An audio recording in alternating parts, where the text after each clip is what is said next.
back to my channel. If you're new to my channel, welcome, and hopefully you subscribe. So today I'm going to talk about my experience in the healthcare field. If you hear any noise in the background, it's because the TV is on and my son wants to stay up with me. My youngest one wants to stay up with me. I'm recording this video like at almost 2 o'clock in the morning, but yeah. So, I have to say that nursing was not my dream at all. Let's begin there. I want to actually become a lawyer, but life happens, right? So, I have to say that my dream of becoming a nurse started when my grandmother got ill. And around that time, everybody in my family was taking care of her, from aunts, uncles, my mom, my dad, and even the grandchildren. And that's when I started having a love of taking care of people. And with me having a patient type of heart and being patient with people and so forth, I just was like, I think I want to become a nurse. So in September of 2008, I had actually went to school to get my CNA. Now let me give you a little story about that. So when you take a CNA class, you have to take the entrance exam. So my score was high enough to be able to become a LPN. I wasn't thinking at that time. I was young, naive, and I was thinking like, well, I won't start from the beginning, become a CNA. I know it sounds stupid, but it's like, I don't know much about this field, but let me just start from the bottom up. I wish I got my LPN a long time ago, but I didn't. I had to get my son at the room with the remote control car at 2 o'clock in the morning. So anywho, I should have got my LPN first, but like I said, I started from the bottom. Now, I've been a CNA, I have to say, because I'm 34 now. I have been a CNA for almost 10 plus years. And from my experience, it can be like very overwhelming. I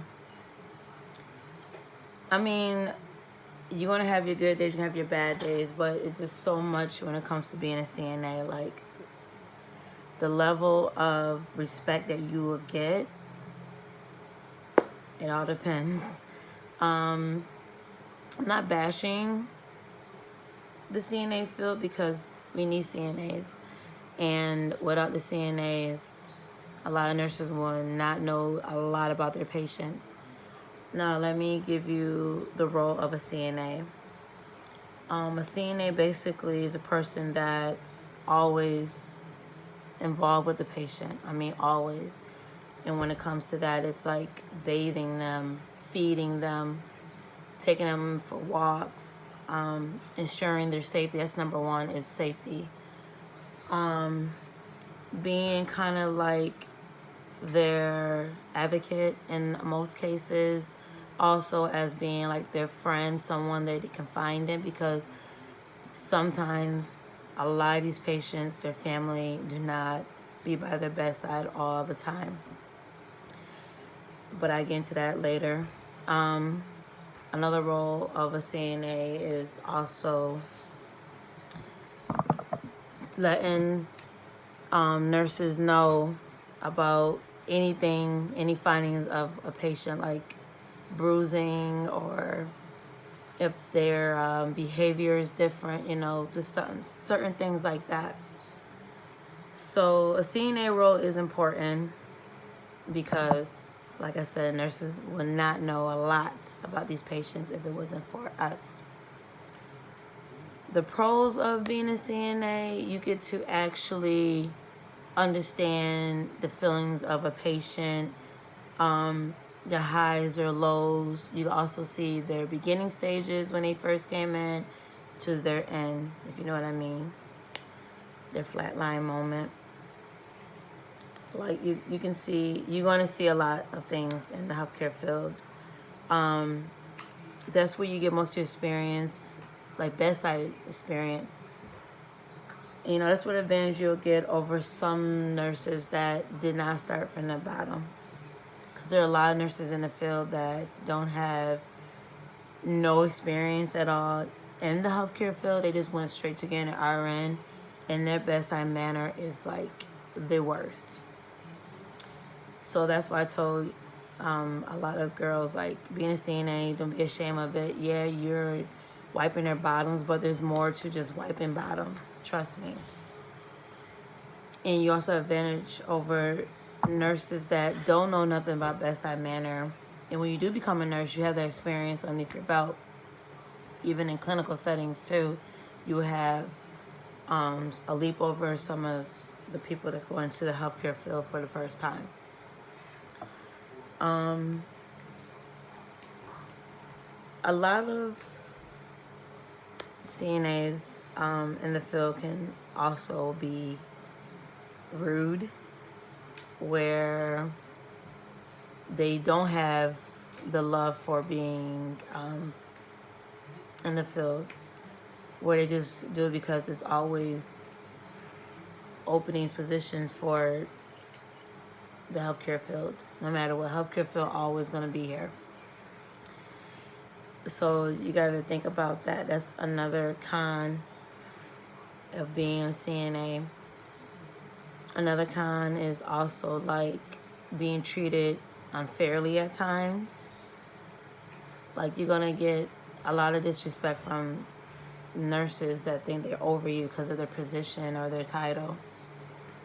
And let me just tell you, you have to have a strong backbone when it comes to being in this field, because they see that you're weak. They're going to treat you like a weakling. So always be strong and always defend yourself, because a lot of times these jobs don't have unions. And even if you try to come together with the nurse you had a problem with, sometimes it does not stop there. And you try to go tell the nurse managers. And sometimes they don't do a lot because they want to keep their nurses more than their CNAs. Just being honest, because of the shortage of nursing or nurses. And they rather just try to like smooth things over. So anywho, my experience I have under my belt is, like I said, long-term care, hospice. Also was a patient care tech. Patient care tech is similar to being a CNA, but there's also differences depending what unit you work in a hospital.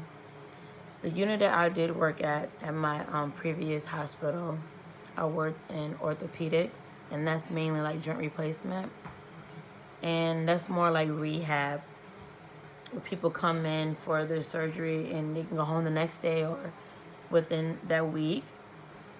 And it's actually a good position. It's just sometimes you have to have patience, because people that could be in a rehab can be so needy, and it's like, you gotta go home in like a couple of days, and I'm not gonna be there. But they were so needy. But basically with a patient care tech, it's similar to being a CNA. I mean, you still have to ensure the patient's safety, help them get dressed, make sure that their personal care is done, like, you know, hygiene and everything. Still have to transfer them to and from bed. Make sure that they're eating and stuff like that. But with patient care tech, in my unit, I had to do EKGs, which is basically monitoring of the heart. And sometimes doctors will ask for an EKG reading, because sometimes it could be irregular heartbeat or heart rate, and they just want to make sure things are okay. With the heart, I had to also do vital signs, which is like blood pressure, temperature, and their O2 and their heart rate. And then, like I said, there's times when on the orthopedic floor, you might have some patients that can't leave the hospital because they have nowhere to go. And that's another thing too, where it kind of turns into more of a medical situation. And it's sad because a lot of them can't afford these facilities to take them in. Sometimes they don't qualify because sometimes the insurance, or that they're not well on to like becoming like independent. Where some places will accept them if they can do independent things. So, another thing in my experience in the healthcare field is family. I feel like it's not mainly the patient, because you start getting used to the patient's behavior where it's like, okay, I already know this person. I know their reactions to certain things. Okay.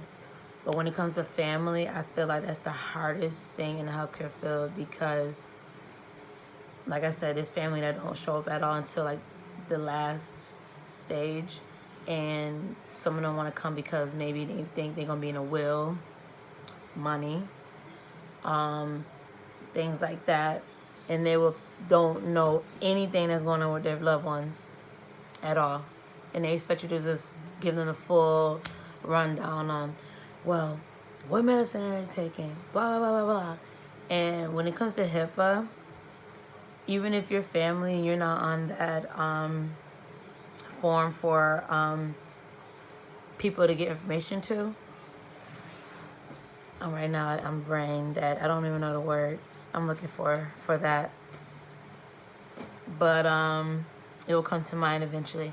But if you're not on that form where you're like power of attorney, or you're not like a code person under the power of attorney, you cannot give away information to none of the people that's not in the paper, even if they're family. It could be the daughter. You still can't get the information away. Also, you might have some that will come cuss at you, call you out your name, only because they're so angry because they don't know nothing about their loved ones and they don't have any information about them. And they're like, well, I have the right, blah, blah, blah. And you just be like, okay, I'll go tell the nurse. So I just feel like family is the one you have to deal with the most. Because it's just sad that with you being the only one by their bedside for so long, and like the family members would just drop them off and never come back and see them. I think that's like the saddest thing ever when it comes to being in the healthcare field. It's like you kind of become their family.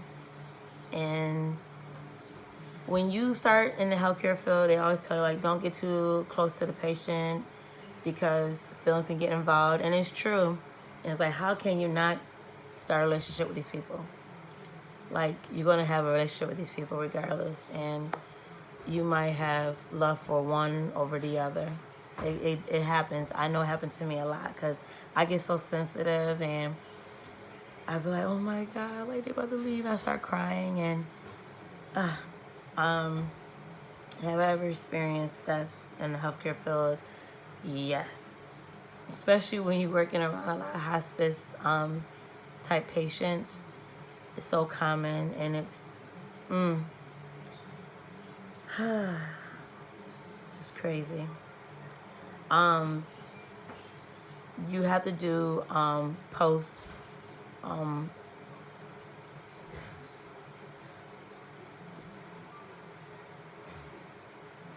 you have to do post-death clean them up. I can't even get the words out. Post-mortem cleaning. And after the person passed, it's like everything just releases. You might see bowel movement, urine, vomit, and just be prepared for it. Have I ever cleaned up anyone that passed? I did, but I also backed away where somebody has to take my spot because I can't deal with that part. It just makes me sad. But when you come across it, you have to like clean up. There was one time as being a patient care tech, where I work at, we had to actually place them inside of this big old, it's like a bed, but then it's like this thing that hovers over it, and you have to cover it with like this, the sheet thing, and it wasn't easy. Like I couldn't. Then we had to take them down to the morgue, because there's morgues in the hospital, and let me tell you, I lost my mind when I seen a baby one, and I said, I can't. Yeah, cover sheet, thank you. Chunker's trying to get some words in my head I can't bring out. But anywho, when I seen the baby one, it's like, I can't. It just made me think of my nephew. But I don't want to talk about that right now.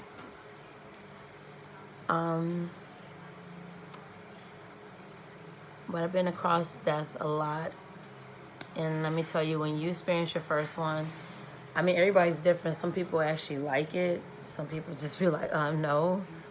So if you do come across that, don't freak out too much. Just know that's just part of life and death when it comes to working in the healthcare field, because it's common. I have to say that my experience, I really enjoyed it, but then I had some backlashes where I don't, because it's just when it comes to like the level of a CNA or patient care tech, it's just sometimes it makes me feel like we are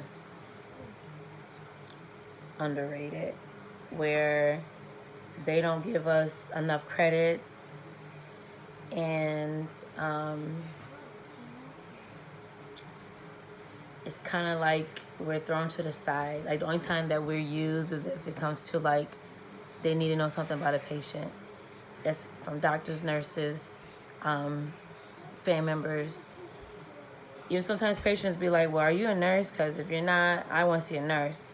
Even though half the time most of us techs or CNAs know so much that they just see it as just being dumb. So don't feel bad about that. Just be like, okay, I'm with the nurse. I'd rather for them to deal with it than me. Because I don't want to give no wrong information, even though the same thing I just told you, they're going to tell you too. Probably more in professional words or medical term words. But that's my experience though. 10 plus years. It's been long, but I've seen it all. Like, anything I see and someone be like, oh, did you know? I'm like, listen, honey, I seen it all. And like I said, everybody's experience is different. And if you decide to become a CNA or a patient care tech, just make the experience your own. You're going to go through some highs, you're going to go through some lows, but just make the best of your experience. It's not going to kill you. Just make sure that you pray to God before you walk into the work field, and that you just get through the day. Don't let people get to you. Just be strong, and know that tomorrow and God's will be there for you to just experience it all over again. Because every day something different happens. And yeah, so hope you guys enjoyed this video. Hopefully you guys subscribe, like, and comment. And see you in my next video. Peace. The Twin Diet. So tongue twisted. The Twin Diaries. I just started watching them not too long ago, but so far the videos are good. They're very silly, and I think one so far, I didn't watch all the videos yet, but I think one is an LPN, and the other one, I think, if I'm not mistaken, is an RN, I think. Carle Rae. I love her. That girl's a hustler by her coins, if you know what I mean. So is Nurse Nook. I'm about to tell you that. Nurse Nook actually got like partnerships and everything. Carle Rae, I don't think she got any partnerships yet. Not for sure, but that girl's about her coins. Like, she would tell you like where to make your money at. Madi's nursing journey. I think she is a CNA. Cause hers say PEC and PCNA. But she's a sweetheart. I think she's on her journey to become an RN, if I'm not mistaken. Elizabeth Marie. I just started watching her. Her videos are so good. Like, she breaks down like different study methods and stuff like that. She's such a shy little girl, but she's so cute. Check her out, Elizabeth Marie. And I made sure I link down their names in the description.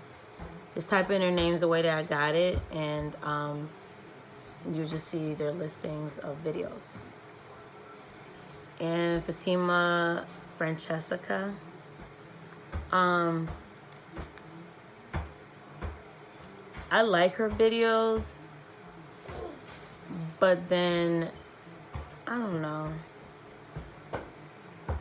I hate to be so freaking transparent on this video about these people. But Fatima Francesca, she's cool and good, but in some ways, I don't know. Like, you guys might like her videos or not. Like, she's one of the biggest nursing vlog YouTubers out there. But some people really don't gravitate to her videos. I don't know why. She seemed okay to me. So you can watch her videos though.